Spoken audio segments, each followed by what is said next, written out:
নমস্কার বন্ধুরা, তানবিনা রান্নাঘরে আপনাদের সবাইকে স্বাগত। আমার আজকের রেসিপি চিংড়ি মাছের দো পেঁয়াজি। চিংড়ি মাছগুলিকে ভালো করে ধুয়ে পরিষ্কার করে নিয়েছি। এবার হাফ চামচ নুন, হাফ চামচ হলুদ গুঁড়ো এবার ভালো করে মেখে নেব।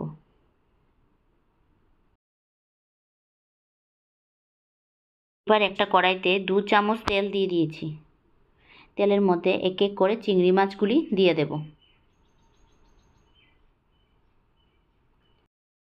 এবার চিংড়ি মাছগুলিকে একটু ভেজে নেব।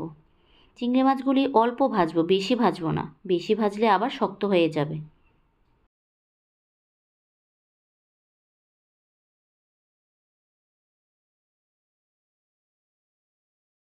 মাছগুলি ভাজা হয়ে গেছে, এবার তুলে নেব।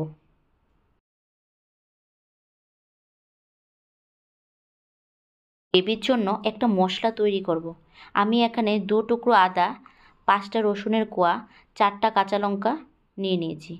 এবার একটা মিক্সিং জারের মধ্যে রসুনগুলি, আদাগুলি, কাঁচা লঙ্কাটা সবগুলি দিয়ে দেব। দিয়ে 1 চামচ জিরে গুঁড়ো দিয়ে দেব। দিয়ে একটা ভালো করে পেস্ট বানিয়ে নিয়ে আসব।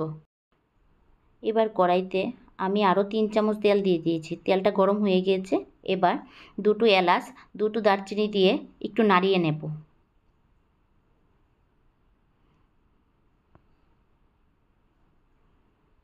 এবার পেঁয়াজ কুচিটা দিয়ে দেব।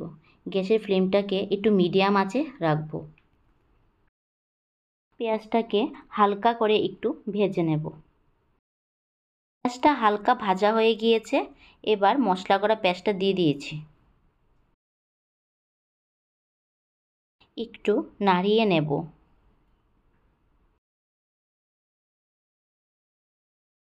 এবার দিয়ে দেব 1 চামচ নুন, 1 চামচ হলুদ গুঁড়ো, দিয়ে দেব 1 চামচ কাশ্মীরি রেড চিলি পাউডার।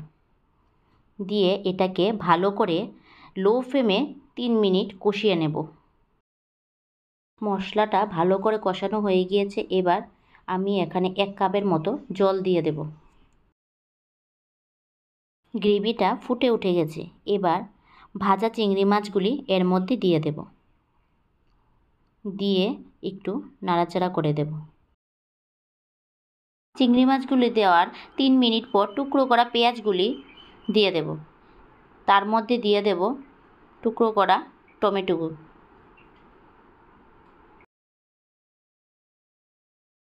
এবার একটু মিশিয়ে 5 মিনিটের জন্য ঢাকা দিয়ে রেখে দেব।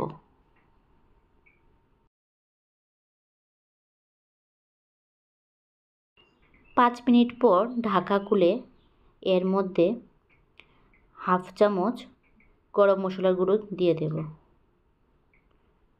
দিয়ে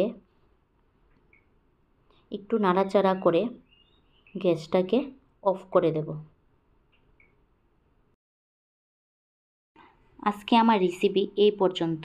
ধন্যবাদ।